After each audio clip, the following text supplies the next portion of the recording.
आज हम phylum Annelida के इंट्रोडक्शन में इसकी कैरेक्टरिस्टिक्स को, फाइलम एनालिडा की ओरिजिन को और इसका रिलेशनशिप क्या है दूसरे एनिमल्स के साथ, इसको देखेंगे।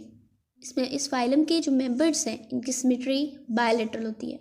बायलैटरल सिमेट्री ऐसे ऑर्गेनिज्म में पाई जाती है जिनका इंटीरियर और पोस्टीरियर एंड होता है, जिनकी बॉडी को हम इमेजिनरी लाइन से दो हाफ्स में तकसीम कर सकते हैं।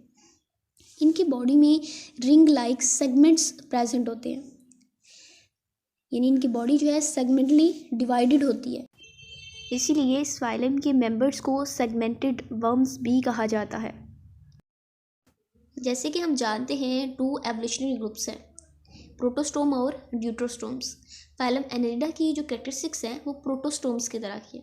प्रोटो का मतलब होता है फर्स्ट और स्टोमा कहते हैं माउथ को, यानी एम्ब्रियोनिक डेवलपमेंट के दौरान ब्लास्टोपोर स्टेज में ब्लास्टोपोर से माउथ की फॉर्मेशन जो है वो फर्स्ट होती है। इनमें क्लीवेज जो है वो स्पाइरल होती है और सिलोम की फॉर्मेशन जो है वो स्काइजोसीलस होती है।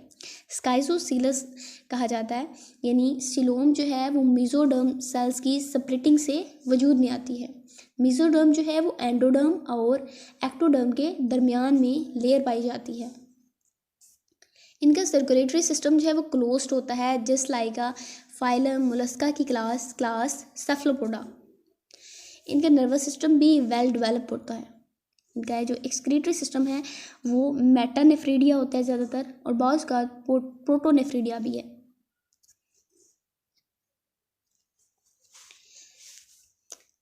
ये जो फाइलम एनालिडा है ये ओरिजिनेट है प्री कैम्ब्रियन टाइम से, यानी ऑलमोस्ट 600 मिलियन ईयर्स पहले ये फाइलम ओरिजिनेट हुआ। अब इस फाइलम के ओरिजिन पे बहुत सी हाइपोथेसिस हैं, लेकिन एक हाइपोथेसिस जो है वो बेस करती है सिलोम की फॉर्मेशन की बुनियाद पर। एज यू नो कि सिलोम की फॉर्मेशन पे दो हाइपोथेसिस हैं। एक हाइपोथेसिस जो है वो एंटीरोसिलस हाइपोथेसिस है और दूसरी जो है वो स्काइजोसिलस हाइपोथेसिस है।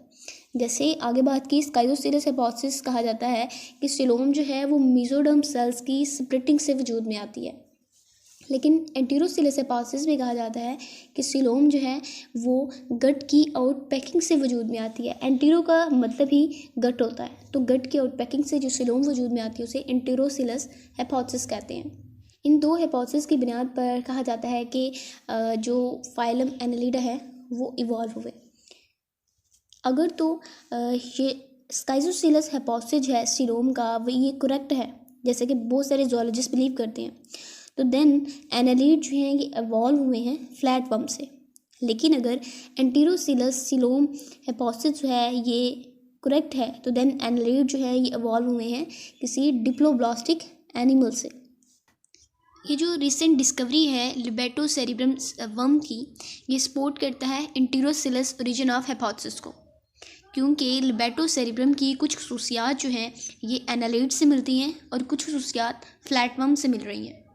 एनालिड से जो इसकी खसूसियात मिल रही होती हैं, जैसे कि इसकी बॉडी सेगमेंटली डिवाइडेड है, इसका हर सेगमेंट का अपना एक्सक्रीटरी सिस्टम है, नर्वस सिस्टम है, और इसका जो डाइजेस्टिव सिस्टम है वो कंप्लीट है, डाइजेस्ट ट्रैक इसी कंप्लीट है। इसके अलावा जो इसकी फ्लैटवर्म से खसूसियात मिल रही हैं वो ये हैं कि इसकी एपिडर्मस जो है वो सिलिएटेड होती है और फ्लैटवर्म की तरह इसकी बॉडी जो है वो एसिलोमेट है, यानी इनमें सिलोम जो है वो एब्सेंट होती है। सो ये जो खसूसियात हैं वो फ्लैटवर्म्स और एनालिड्स की तरह की हैं। सो ये जाहिर करता है कि लिबेटोसेरेब्रम जो है ये किसी डिप्लोब्लास्टिक एनिमल से ओरिजिनेट हुए हैं। सो ये सपोर्ट करेगा एंटीरोसिलस ओरिजिन ऑफ हाइपोथेसिस को। Metamerism and tagmatization. मेटामेरिज्म, जैसे हमने आगे बात की, इसकी बॉडी जो है वो सेगमेंटली डिवाइड होती है। इसकी बॉडी में रिंग लाइक सेगमेंट्स मौजूद होते हैं। सो ये जो डिवीजन है इसकी बॉडी की सेगमेंटली, इसे मेटामेरिज्म कहा जाता है। ये जो सेगमेंट्स हैं ये इंटरनली भी विजुअलाइज होते हैं और एक्सटर्नली भी होते हैं। ये जो मेटामेरिज्म ये करेक्टरिस्टिक है, ये जो करेक्टरिस्टिक सेगमेंटली अरेंजमेंट है इसकी बॉडी की, ये इसके स्ट्रक्चर और फंक्शन को इन्फ्लुएंस करती है। इसके हर जो सेगमेंट है इसका अपना एक्सक्रीटरी सिस्टम होता है, इसका अपना जो है नर्वस सिस्टम होता है और अपना सर्कुलेटरी सिस्टम होता है। मेटामेरिज्म के दो अडेप्टिव फीचर हैं। फर्स्ट है कि ये इसको फ्लेक्सिबल सपोर्ट प्रोवाइड करता है, और सेकंड है कि मेटामेरिज्म की वजह से इसकी बॉडी जो है वो एफिशिएंटली लोकोमोट करती है। लेकिन ये जो दोनों फंक्शन हैं ये डिपेंड करते हैं कि इसकी जो सिलोम है वो उसकी अरेंजमेंट कैसी हुई है, मेटामेरिकली अरेंजमेंट कैसी हुई है इसकी सिलोम की, और इसके मसल्स की अरेंजमेंट कैसी है। जैसे कि हम जानते हैं कि इसकी सिलोम जो है वो डेवलप होती है एम्ब्रियोनिक डेवलपमेंट के दौरान। इसकी सिलोम जो है वो मेसोडर्म सेल्स की स्प्लिटिंग से वजूद में आती है। मेसोडर्म सेल एक्टोडर्म सेल जो है होते हैं वो इनर साइड मूव करते हैं और दरमियान में अरेंज होना स्टार्ट हो जाते हैं और मेसोडर्म की एक लेयर बना देते हैं। So ectoderm cell inner side move करते हैं और मेसोडर्म सेल्स की लेयर बन जाती है। सो मेसोडर्म एक्टोडर्म और एंडोडर्म के दरमियान में प्रेजेंट होती है। हर जो सेगमेंट होता है इसकी बॉडी का, इसकी इंटीरियर और पोस्टीरियर साइड पे डबल लेयर मेम्ब्रेन होती है जिसे सेप्टम कहा जाता है। अगर हम इनके मसल्स की बात करें तो इनका जो मस्कुलर सिस्टम है फाइलम एनालिडा का वो वेल डेवलप होता है। मसल जो हैं वो मेसोडर्म लेयर से ही डेवलप होते हैं। इनकी जो सबसे पहली लेयर जो होती है वो एपिडर्मस होती है। एपी मतलब अपर। सो फर्स्ट लेयर जो है एपिडर्मस की होती है। एपिडर्मस से बिलो सर्कुलर मसल्स प्रेजेंट होते हैं और सर्कुलर मसल्स से नीचे लॉन्गिट्यूडल मसल्स पाए जाते हैं। लेकिन बाद जो पोलीचियाट हैं इनमें ओब्लाइक मसल्स भी प्रेजेंट होते हैं।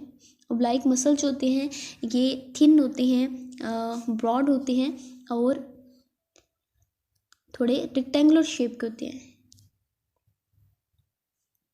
लेकिन जो लीच है उनमें डॉर्सो वेंट्रल मसल्स भी देखे गए हैं। अब ये जो इसकी बॉडी सेगमेंटली डिवाइडेड है, इसके कुछ बेनिफिट्स हैं, एडवांटेजेस हैं। इसकी बॉडी के हर सेगमेंट में कैविटी यानी सिलोम प्रेजेंट होती है। सिलोम जो है उसमें फ्लूइड प्रेजेंट होता है जिसे सिलोमिक फ्लूइड कहते हैं। ये जो सिलोमिक फ्लूइड है इसे हाइड्रोस्टेटिक स्केलेटन प्रोवाइड करता है, जिसकी वजह से ये एनिमल जो है लोकोमोट करते हैं, यानी ये इसको स्पोर्टिव फंक्शन प्रोवाइड करता है।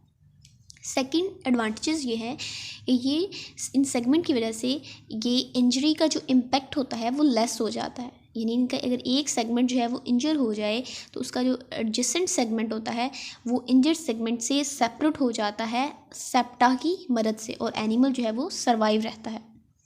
थर्ड एडवांटेजेस ये हैं कि इसके बॉडी के जो कुछ रीजन्स हैं, कुछ सेगमेंट जो हैं वो स्पेशलाइज फंक्शन परफॉर्म करते हैं, कुछ जैसे कि फीडिंग, लोकोमोशन और रिप्रोडक्शन।